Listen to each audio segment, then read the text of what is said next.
Alright guys, so this is the part 2 to my hair dye questionnaire.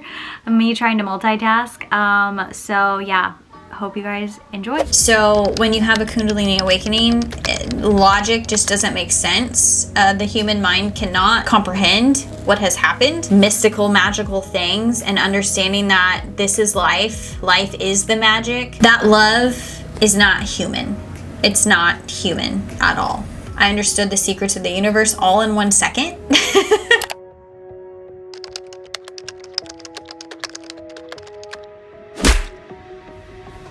How to find your soul's purpose. So let's talk about what is the soul and the nature of it. Your soul is love. Like, that is all what you truly are, and you'll hear it all the time. It's the best way in which I can describe to you, and the way the human likes to understand this aspect, because I really think that we are higher than love. If that, you know what I mean? I don't know how else to explain it. What it truly feels like, guys, where I've tapped into high realms of energy, what we really feel like is a child. Honestly, that's what it feels like. It's this high vibration of love, ecstasy, joy, bliss, bundled with curiosity, with wanderlust, with this innocence feeling behind it too.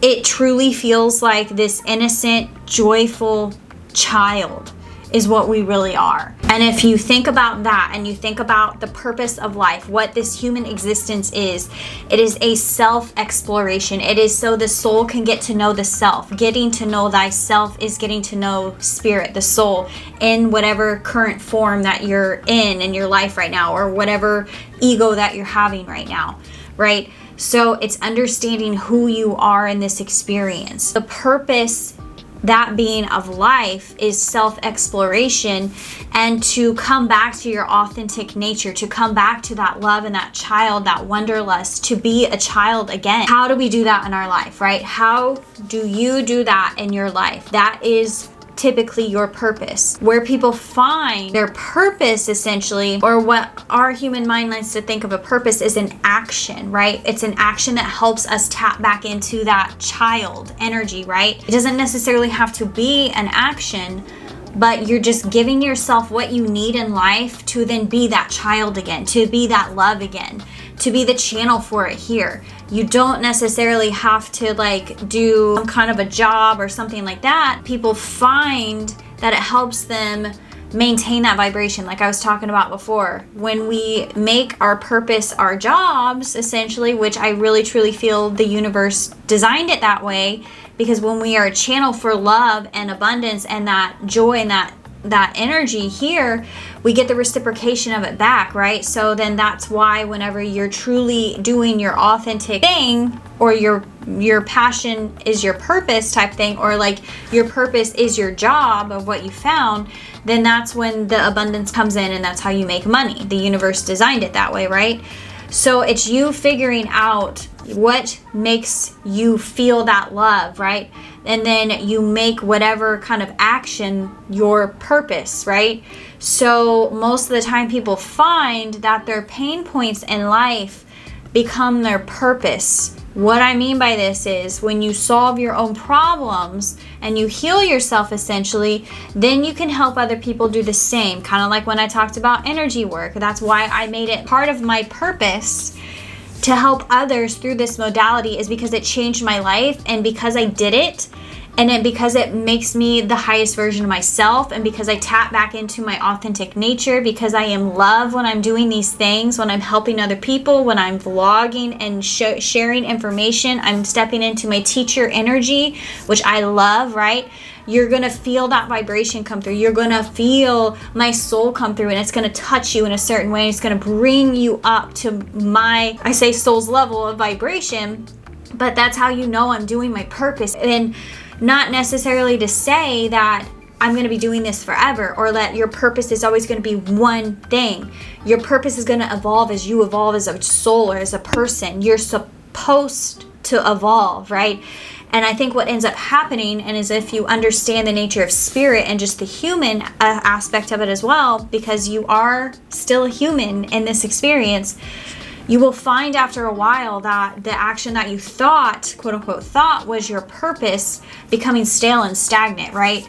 And then that's where people are like, oh shit, that wasn't really my purpose. Now I'm lost all over again. And now I got to go find my purpose. No, when you feel that stagnation, that is just your sign that spirit is ready to experience something new again. You have mastered whatever it is that you were supposed to master in that point of time in your purpose, and now it's time to build upon your purpose. It's time to evolve. It's time to go exploring, right? That's the whole purpose you are here. So then it's going to be a process of learning and evolving again, and then adding on to your purpose. Your purpose is always going to be changing as you change as a soul. So don't get too tied in to an action in the moment of that always being your purpose, because it can change. Now, if you are struggling to find the action of what is your purpose and you don't know your pain points or things like that, you might want to just analyze your life and just see like what feels uncomfortable for you in your life. What is it that's even making you question a purpose? Like, where do you feel like you're not being fulfilled at in your life? And most of the time where people find fulfillment is when they can help other people. So then you probably want to start thinking about, what are you naturally good at? What are your natural gifts to help other people? Like, what do people come to you for help? Or do they say that you're really good at doing something? So for me, like even before I quote unquote spiritually woke or got into energy work, a lot of people said that I was very inspiring. I inspired them to want to change their life for the better just because of the things that I was doing and sharing what I loved authentically that helped me, right? So that is just what I do in my life, and what my purpose is to share what helps me and what I love.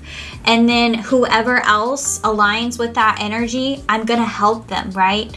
That's going to be my target audience, or whatever you want to call it. I don't even know, but it's those who are on that similar path and vibration are going to show up in my reality. And because they show up in my reality, I know that I can help them, right? And other things that you can think about is think of times when you were really happy in your life. What were you doing? Or even to go back as far as like when you were a child, like what were the things that were making you happy in your life? You know, tap back into that child energy and just get your body accustomed to it, because we lose that energy, we lose that innocence, we lose that passion, that curiosity for life, right? I mean, shoot, if you look at a child, the simplest things make them so happy, right?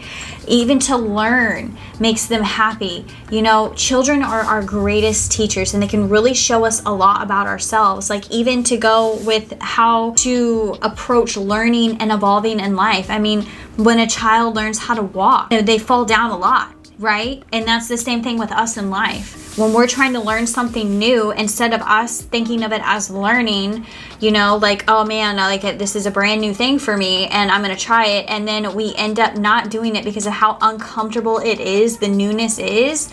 And therefore we never progress on it. So we quit, and we never like look at it as learning. We look at it as failure when we're not meeting our own expectations that we put on ourselves and our heads. And so we stop. When did we ever stop learning, right? We think we're automatically supposed to be great at something rather than understand it's a process. So where children are like learning how to walk, however many times they fall down, they get back up and they start going again, and they'll probably end up like, you know, unless they hurt themselves, laughing or something like that, and just keeping on going until they learn how to walk. And that's what we need to do with our own self. Just approach life and situations, and it's even to say like your soul's purpose from a point of wonder and curiosity, and a point of like evolving, rather than like I gotta do this thing, or society expects me to be this or that. So much expectation on myself to be a certain thing. Like let all that shit go and just be. Like your soul just wants to experience and be channeled here, right? So it's us that has all these, I don't want to say blocks, but all this like these ideas of what we need to be or what other people are putting on us, right? And not truly of who it is that we are. You just truly to understand what you want to create in life, which I'm going to call that your soul's purpose.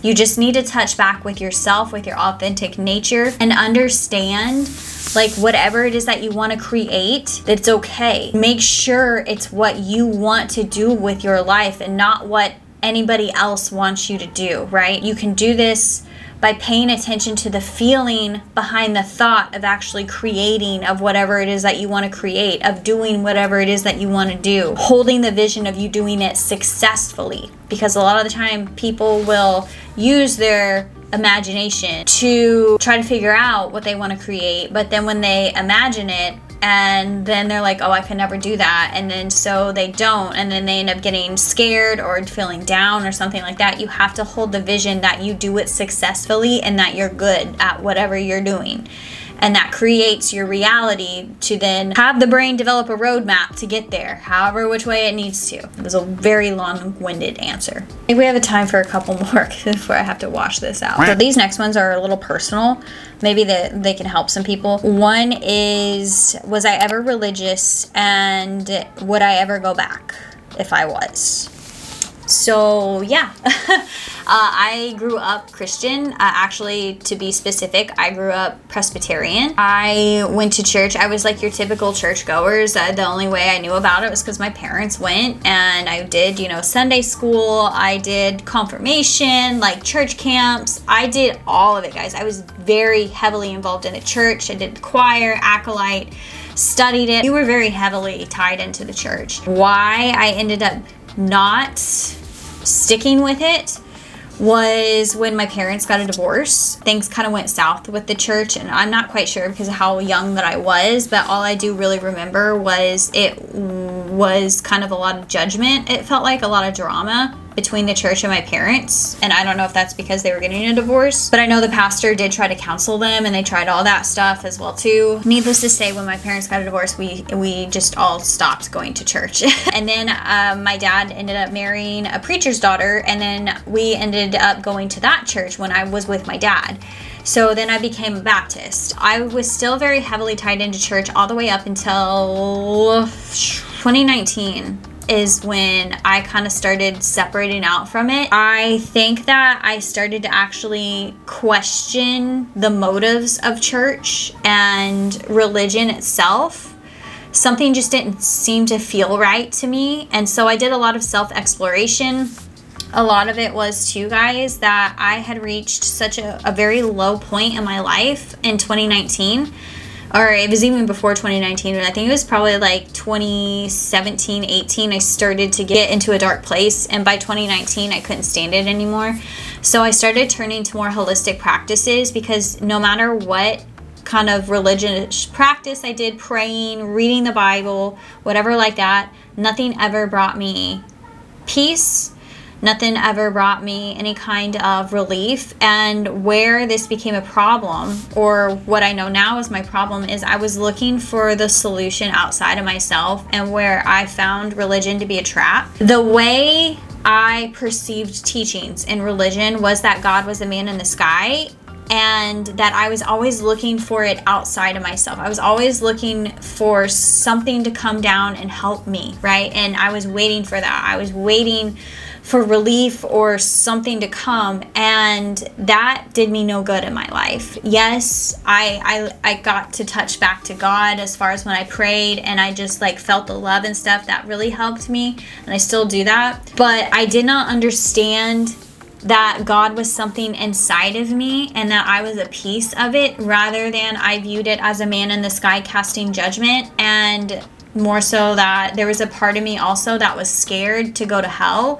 And so I would do things of what I thought was right, and where I didn't authentically feel good about it, beliefs or things that I felt like I had to do just because I didn't want to go to hell. And I don't think that that's right. It's like that fear game is what I ultimately kind of understood religion as, the more I kind of learned more about holistic practices and got more into kind of the Hinduism way and Buddhist way of, I don't want to say life, but perception or practices. That kind of like shifted my perspective when I started exploring other religions. And what kind of helped with this too is I took religions class in college, and I took philosophy, and I started studying these things, and I'm kind of like, kind of raising my eyebrow here. And when religion wasn't solving my problems, it made me go within. And that's what changed my life, was actually finding God inside of me and finding God literally like in my heart. And you start to actually understand how religion is just a metaphor. At least I know from like the Christian side of it, like the Bible, how it was just a metaphor for what life is. And I took it way too seriously. You start to actually piece together and understand what the Bible is actually trying to say. And of course, it's taken in through the perception of the individual and the experience of life and all that stuff like that. And you have your own unique journey with God. But what really helped solve my problems was, I say solve my problems, what really helps me in my life now was actually taking responsibility for my life and understanding that God is not something separate from me. There truly is nothing to fear but fear itself. And that you are always guided because you are a piece of God, right? It's not something outside of you. Heaven is not like up in the sky, like can't wait to get there type of thing. It's already here. Like it's already here. Heaven, you're already connected to heaven, right? You just, have to shift your mindset to get there, your energy to get there. Like everything's happening now, and the human is so blessed to have the ability to tap into all dimensions streaming through this body, right? And that includes heaven. Also diving into, Hinduism and all that stuff like that, I started getting into energy work, and that further along warped my little mind on religion when I actually started experiencing physical experiences with the energy, and it really shook my reality on things that I didn't realize were possible. I started to understand what magic was, or what people deem magic to be, how Hollywood has demonized it and made people scared of it, how witches are actually healers, like you actually start seeing the truth in a lot of this stuff, and it's right in front of our faces. Like it's literally right in front of our faces. And once you start experiencing mystical, magical things and understanding that this is life is the magic, like it's nothing special or separate from you, it just all like becomes whatever you make it to be. I don't know how else to explain it other than like, to answer your question, would I ever go back to religion? No, I wouldn't call myself, I'm Christian or Baptist or whatever. I would just, kind of just say like, I am, like, I just am this thing, right? Like my mind is going to be changing as I evolve, and I don't want to label myself as something.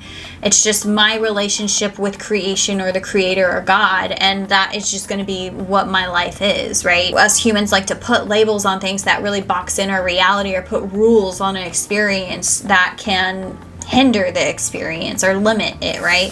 So I try to not take on any labels, and even spiritual, I think that's the best label for it. But it's just allowing you self-exploration, whatever that looks like, your walk with God, right? So I would never label myself as religion. Would I ever go back to church? Yes. I now feel like I could go back to church. I have no trauma around it or anything like that. At first, I kind of did. It kind of was like this little, you made me believe these things that just like didn't serve me. But at the time, it did serve me, right? And Spirit knew that I needed what I needed at the time when I needed it, right?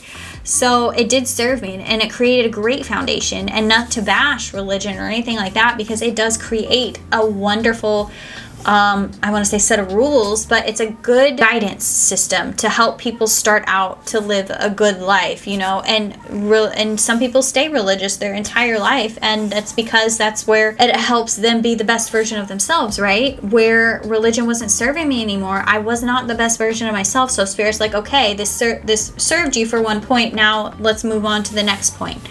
And now being spiritual, or just being me with God, is my highest self, right? And so I'm going to take that journey, and now I can step into a church and see how it serves people. And even it might serve me at another point in my life of, I like to go there and just hear the message, but now I can see it through a different perception after all my experiences that I've had, right? And I'm not going to sit there and try to tell anybody that they're wrong in their beliefs, or like, no, like, this is not what the Bible means, it means this. Like, no, I'm not going to sit there and do that, because that just is ego, right? That's spiritual ego. You understand that everybody has their own unique relationship with spirit, how honestly all that matters is that you're a heart-centered person. And if you truly are, somebody's beliefs are not going to affect you, right? You're not going to try and prove anybody wrong, right? Because essentially, if they truly believe it, they're not wrong in their reality, okay? It's just holding space for somebody and allowing spirit to work through them however which way it needs to. And sometimes that is through religion, and that is okay. It has a place and a purpose. Okay, last one. I have 3 minutes before I have to wash this off. Crazy experience that I've ever had with energy work. Guys, there's been some shit like I can't even describe to you, but I will hands down say the craziest experience still to this day, my Kundalini awakening, the first one I ever had. Insane. I thought I was dying, and that is when I met God, the creator. Inside my heart is the portal of where I found it to be. There's nothing outside of myself, but literally my heart spoke to me. I think it was like a form of telepathy. I don't know, but the heart literally spoke. I realized that I am God, like my consciousness is God. That I also realized that I'm not this body. I'm not even in this body. It's just my consciousness is like streaming into it, and it's seeing through the window of like my eyes, essentially. The body has its own intelligence system, and it can take over at any time. I've learned that I'm not in control of this body.